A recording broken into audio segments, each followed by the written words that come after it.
Assalamualaikum warahmatullahi wabarakatuh. Luqiana Ghina Zahira from Indip Batch 2 will present user about marriage and customary law, the introduction, some of the principle, the forms. There's a lot of forms, but I will deliver to you just 3 forms of the marriage. Also, the prohibition and divorce and customary law. Let's get started. Marriage is a crucial event to the customary law since it not only unites the bride and groom but also unites the families of each of them. That's why it's so important in customary law, because they believe that it's so crucial and important in unifying the both of the family. There's a lot of steps in the ceremony of the marriage of the customary law.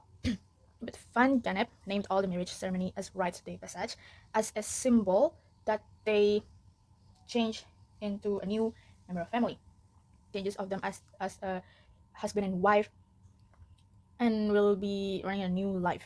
And there are 3 steps of rites de passage. The first one is rites de separation, ceremonial separation from the original status.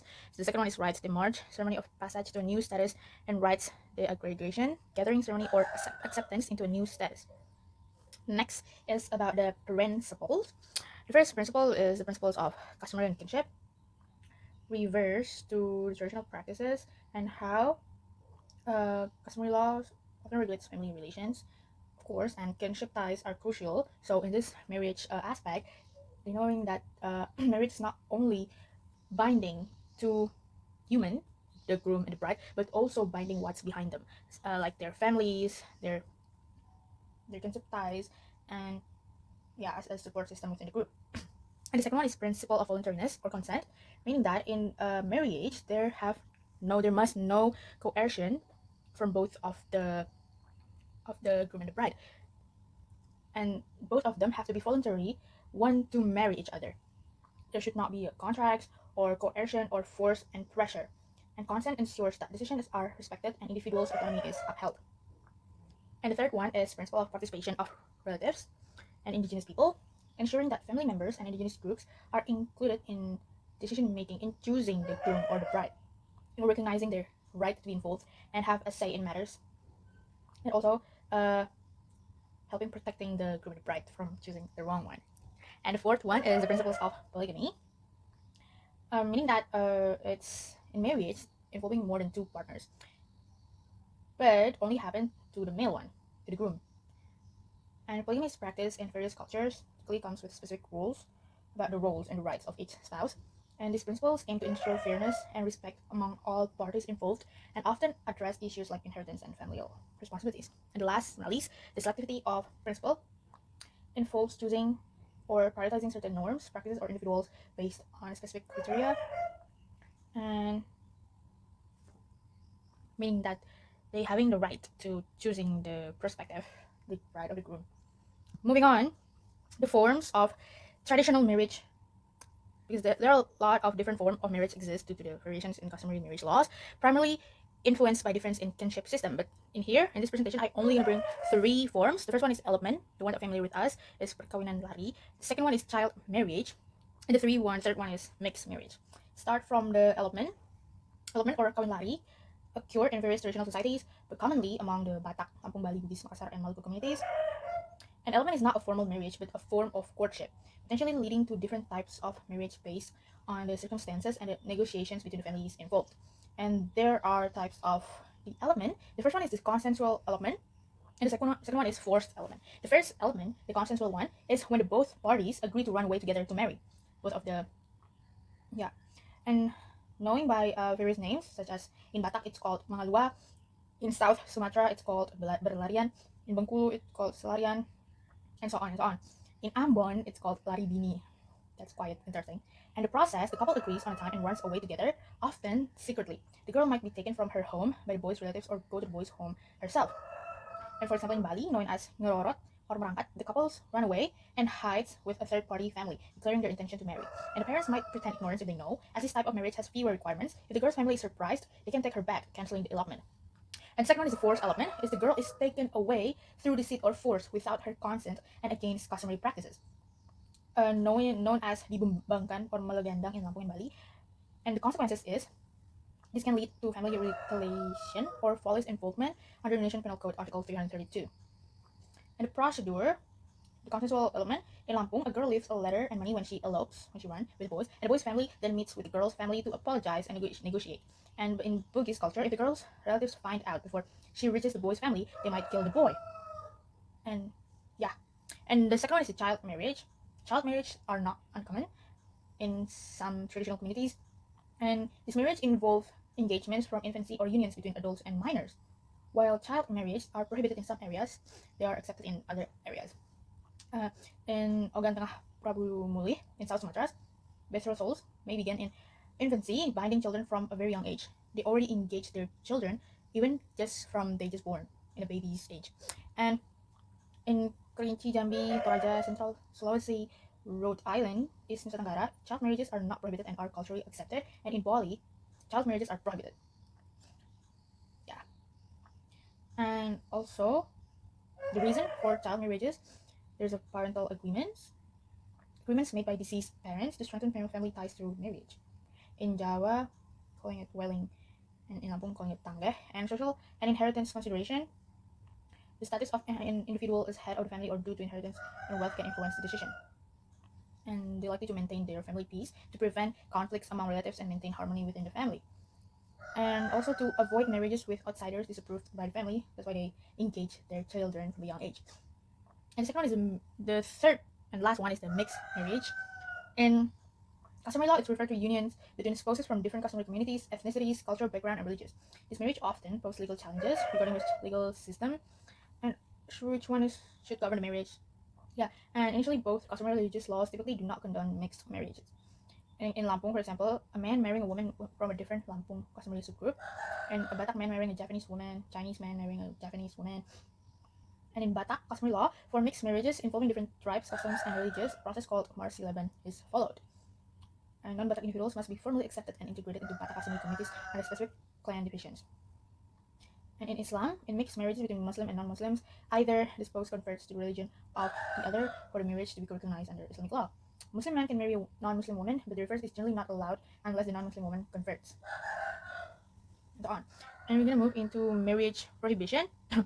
In customary law, anything that causes a marriage to not be consummated because it cannot fulfill the requirements as required by customary law is called a marriage prohibition. And some of the prohibition on marriage are, because the first one is due to kinship relationship. Right. In customary law across various cultures, prohibition on marriage due to kinship relations are enforced to maintain social order and respect familial ties. For example, in Batak asymmetrics connubium, marriage within the same clan is prohibited under Batak customary law, following the principle of asymmetrics connubium. In Timor, marriage between siblings from the same mother is prohibited, reflecting strict rules to preserve family harmony. And in Minangkabau, marriage within the same suku or kinship group is forbidden, aimed at preventing intra-family marriages that could potentially disrupt social cohesion. And so on. The legal sanction, if someone violates this customary prohibition, the offenders may face fines imposed by customary courts, serving as both a punishment and a means to restore community balance, and the spiritual consequences to appease central spirits. Offenders may be required to perform rituals such as animal sacrifices, believed to ward off spiritual repercussions. The second one is differences in position due to status differences. Because in societies, it's influenced by feudalism. Prohibition against marriage due to status differences were common. This restriction aimed to preserve social hierarchies and uphold the dignity of certain social classes. For some example, in Minangkabau, women from noble families or penghulu are prohibited from marrying men from lower ranks. And in Lampung, men from the Penimbang class are not allowed to marry girls from the Bidawoy lineage, servant class. And in Bali, because in Bali it's the Hindu influence is so strong, men from the Triwarna or Triwangsa, the Brahmana Kshatriya Vaishya rank, are forbidden from marrying women from the Sudra caste, and vice versa. Because it's potentially undermining the dignity of the family lineage. Yeah, and the third one, last but not least, is religious differences. Because interfaith differences can pose barriers to marriage between individuals, particularly within the context of customary law in Indonesia. In Lampung, adherence to Islam is a prerequisite for being recognized as a member of the customary community. Therefore, individuals of non-Islamic faiths must convert to Islam before they can marry within Lampung's customary practices. Marriage conducted outside Islamic law are considered invalid under Lampung customary law. And in Batak customary law, in Batak, differences in religion not typically prevent marriages. They're not impose restriction based on religion affiliation, allowing individuals from different religious background to marry without legal impediment within their customary practices. And Islamic law imposes stringent regulations on marriage, particularly concerning prohibited relationship due to blood ties, previous marriage, or breastfeeding relations. Additionally, it prohibits marriage during the iddah period, a waiting period after divorce, or widowhood, enabling clarity on the woman's pregnancy status. These regulations ensure that marriages comply with Islamic teachings regarding familial and social ethics. Sorry, next to the divorce, marriages are expected to last a lifetime, but divorce can occur due to reasons like adultery, failure to provide, abuse, or disputes. And different cultures have unique reasons for divorce. In Batak culture, divorce due to strained relationship with husbands, relatives, or being childless. They having no child. And Lampung culture, divorce when household harmony can be maintained. And in Aceh culture, divorce due to excessive in-law interference, when someone that in-law interfere their household, whether it's start from the non-private one to the private one. So, in conclusion, marriage in customary law is seen as a crucial event that unify two different families. They have several principles to follow and also prohibition in order to cause the marriage smoothly happening. Even if divorce is not expected to happen, divorce still happened in customary law because of several things, such as I mentioned before. And thank you. And let's move on to the inheritance in customary law. I'm going to talk about the definition from various scholars. Also, I'm going to talk about the differences between inheritance, customary inheritance, and Islamic inheritance, and also the Western one. Also, some of the assets, the inheritors and heirs, and the systems, because there are three types of customary inheritance systems. Let's move on. Well, customary inheritance law, originating from the Arabic term for inheritance, includes practices, systems, principles, and asset transfer processes beyond asset distribution. Different scholars, such as Supomo, argues that customary inheritance law contains rules that regulate the process of passing tangible and intangible goods and their transfer from a human generation to its descendants. And Hilman Hadi Kusuma, saying that customary inheritance law has three elements. The first one is the existence of a legacy or the inheritance. The first one. The second one is there are a testator or the inheritors that lives the wealth or the legacy. And the third one is the heirs who continue their management or who will receive their share. And the differences. The customary inheritance law doesn't recognize a fixed portion or inheritance for heirs. Instead, it emphasizes equal treatment and fairness by parents in passing on family assets, while Western recognizes a legal share, a legitimate portion, for each heir as defined by law. Yeah, by Articles 913 to 929. In customary law, stresses harmony during the distribution process, considering each heir's unique circumstances. And inheritance distribution cannot be forced upon the heirs. While in Western inheritance law, where heirs have the absolute right to demand the distribution of inheritance at any time. Well, the difference between the customary inheritance law and the Islamic inheritance law, the first one, the customary one is inherited assets might not be divided immediately, and the division can be delayed for a long period or only partially carried out. And in Islamic inheritance law, the heirs can demand the distribution of inheritance at any time. In customary, it allows to adopted children to receive maintenance from their adoptive parents, while in Islamic inheritance law, it doesn't grant adopted children the right to inheritance from adoptive parents. In customary, it's recognized the replacement system, while Islamic doesn't recognize the replacement system. And in customary, distribution is a collective action done harmoniously and considerately, while in Islamic, each heir's share is predetermined, ensuring a specific portion for each, and guarantees daughters a definite share of their parents' inheritance. In customary, especially in Java, if a daughter has no brothers, she can inherit from her grandparents and her parent siblings. While Islamic inheritance law treats their inheritance as a single unified estate. Moving on to the system.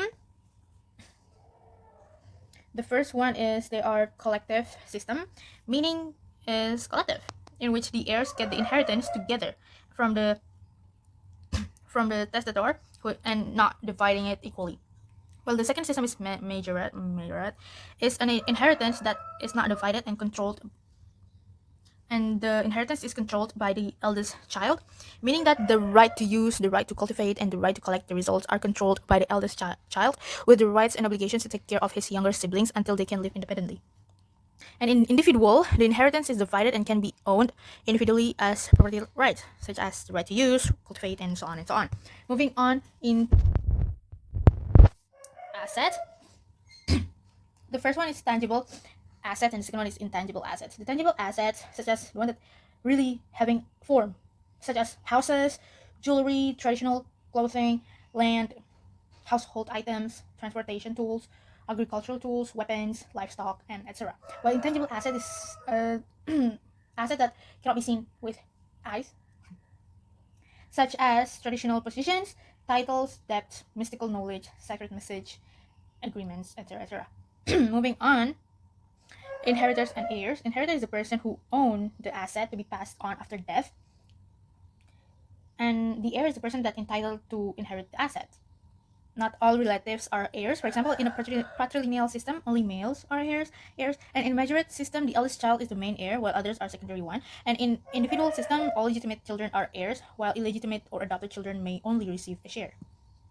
Moving on to the process, they recognize the process before death and after death.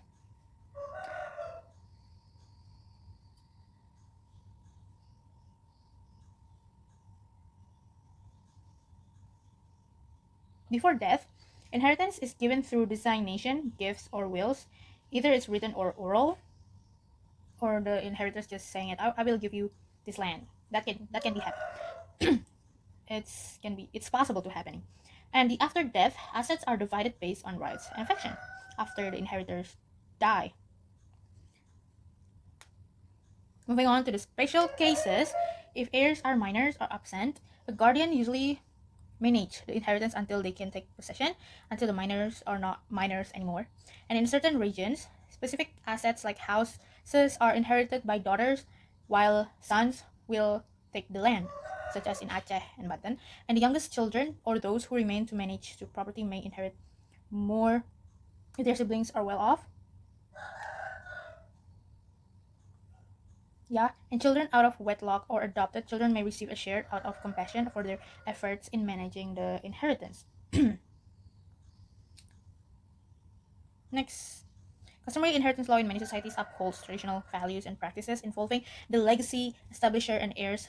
It differs from Western and Islamic inheritance laws by being rooted in local customs and communal traditions rather than statutory or religious principles.